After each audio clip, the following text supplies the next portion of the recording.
वर्त एव च कर्मणि। गीता प्रबोधिनी से अर्थ, हे पार्थ, मुझे तीनों लोकों में न तो कुछ कर्तव्य है और न कोई प्राप्त करने योग्य वस्तु अप्राप्त है, फिर भी मैं कर्तव्य कर्म में ही लगा रहता हूँ। व्याख्या, भगवान भी अवतार काल में सदा कर्तव्य कर्म में लगे रहते हैं, इसलिए जो साधक फलेच्छा व आसक्ति रहित होकर सदा कर्तव्य कर्म में लगा रहता है, वह सुगमता पूर्वक भगवान को प्राप्त हो जाता है।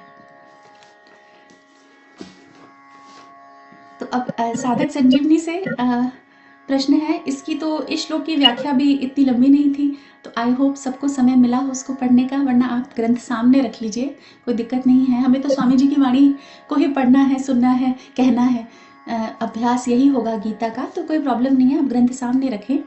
मेरा पहला प्रश्न है, भगवान ने यहाँ अपने कर्म करने को लेकर एक बड़ी विलक्षण बात बताई है, स्वामी जी कहते हैं। सेकेंड पैराग्राफ में स्वामी जी का वाक्य है कि एक भगवान ने यहाँ पर बड़ी विलक्षण बात बताई है अपने कर्म करने को लेकर, तो वो बात क्या बताई है भगवान ने?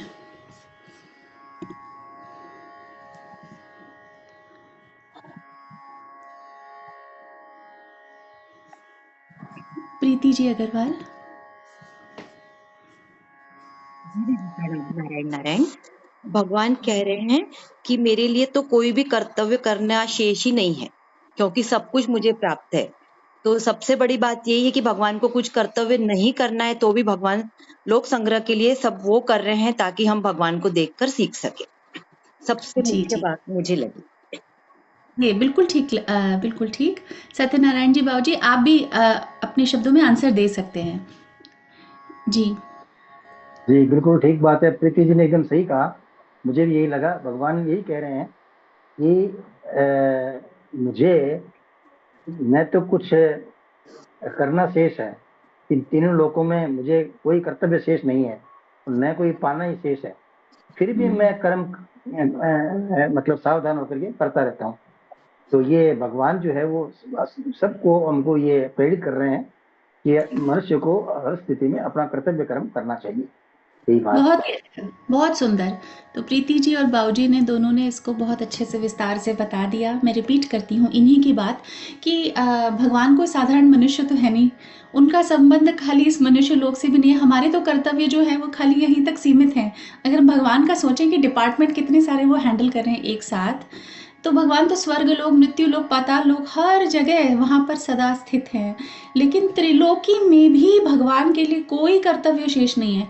क्यों? क्योंकि भगवान के लिए कुछ भी पाना बाकी नहीं है। ये बात बड़ी इंपॉर्टेंट है, विलक्षण है। स्वामी जी कहते हैं कि संपूर्ण जीव जो हैं, संपूर्ण जीव, मनुष्य ही नहीं, सारे जीव कुछ ना कुछ पाने के लिए ही कर्म करते हैं, पर भगवान के लिए कुछ भी करना और पाना शेष नहीं है। उनको क्या चाहिए? वो सर्वेश्वर हैं, पूर्ण काम है, वो केवल दूसरों के हित के लिए सब कर्म करते हैं। और यही भगवान की तो सृष्टि की रचना से लेकर उनका अवतार लेना तक सब जीव मात्र के उद्धार के लिए होता है। भगवान के अपने लिए कुछ नहीं होता है, उनको कुछ पाना नहीं है। विप्रधेनु सुर संत हित लीन मनुज अवतार, यदा यदा ही धर्मस्य ग्लानिर्भवति। हम तो ये रोज पढ़ते ही हैं गीता जी वाले श्लोक।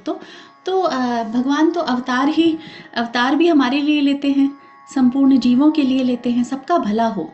तो भगवान को कुछ नहीं चाहिए,